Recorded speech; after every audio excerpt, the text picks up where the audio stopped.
Jenis pesawat sederhana selanjutnya adalah bidang miring. Merupakan bidang datar yang diletakkan miring atau membentuk sudut tertentu untuk mempermudah usaha dalam menaikkan suatu benda ke suatu ketinggian.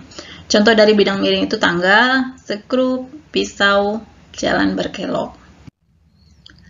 Keuntungan mekanis dari bidang miring, kita lihat rumusnya masih sama, KM sama dengan W per F. Hanya saja di sini ada perbedaan sedikit, S per H. Jadi kalau kita buat persamaannya, W dikali H sama dengan F dikali S. Dengan F itu gaya kuasa, W itu berat beban, S itu panjang bidang miring, H itu tinggi bidang miring. Kita langsung aplikasikan ke contoh soalnya. Oke, berapa F dan KM-nya? F dan KM-nya, kuasa dan keuntungan mekanisnya. Kita buat dulu yang diketahuinya. Diketahui di sini W-nya 500 N. S-nya yang mana? S ini, panjangnya ya. S-nya 10 meter, H-nya itu ini. H tinggi 2 meter. Yang ditanya F dan KM. Langsung kita jawab.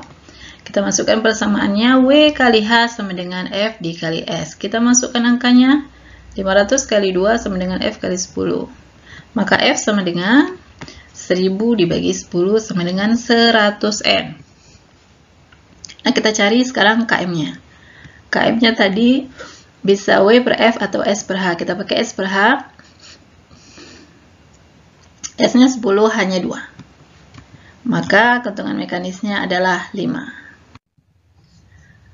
Jenis pesawat sederhana yang keempat adalah roda berporos.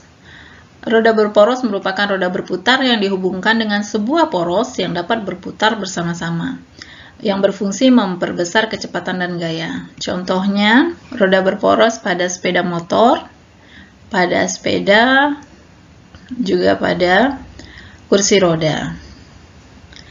Nah, sekarang kita masuk kepada keuntungan mekanisnya.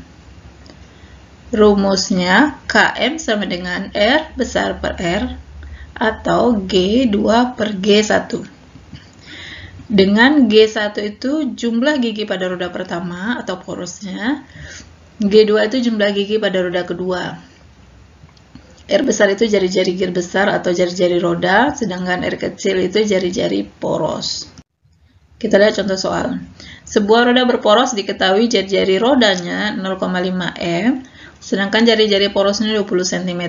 Berapa keuntungan mekanis roda tersebut? Kita cari.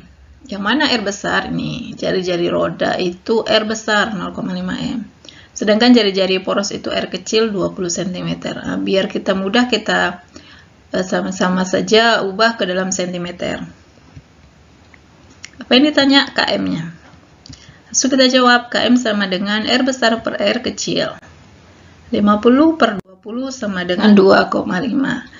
Baik, kita masuk kepada prinsip kerja pesawat sederhana pada sistem gerak manusia.